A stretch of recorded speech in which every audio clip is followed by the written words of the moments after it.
صباح الخير والسعادة عليكم جميعا يا رب. خلينا الأول نتفق إن تطبيق الشرع من تخصص الحاكم، مش من اختصاص البشر، مش من اختصاص الرعاية، من اختصاص ولي الأمر أو الحاكم. بلاش ولي الأمر، الحاكم هو اللي مسؤول عن تطبيق الشرع.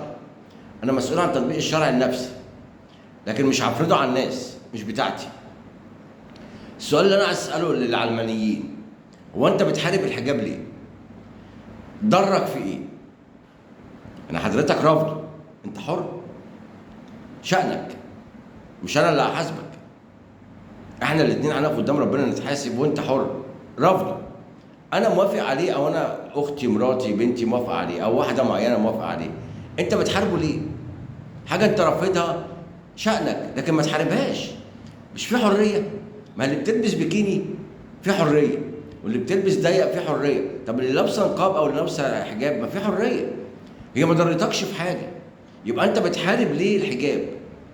انت ماشي ورا شيوخ معينة بيقولوا ان الحجاب مش فرض، حقك. مفيش حد بيجبر رأيه على حد، بيفرض رأيه على حد او بيجبر حد على رأي. انا مقتنع بالشيوخ تانية بتقول ان الحجاب فرض، حقي. وفي الاخر الاختلاف للرأي لا يفسد الود قضية.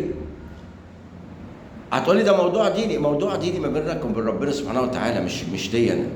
لكن ما تطلعش تشكك فيه وتقول مش موجود، مش موجود. يا عم مش موجود، شأنك انت، انت حر. قول مش موجود زي ما انت عايز، بتاعتك. لكن بتحاربه ليه؟ رفضه ليه؟ رفضه من غير سبب؟ ضرك في ايه؟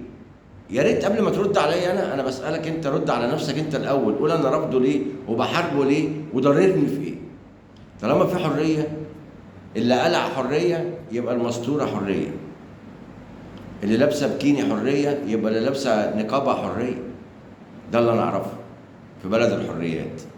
غير كده يبقى انت بتحارب حاجة معينة بس، لمجرد ان انت مش عايز الدين ده او مش عايز الحاجة دي توصل.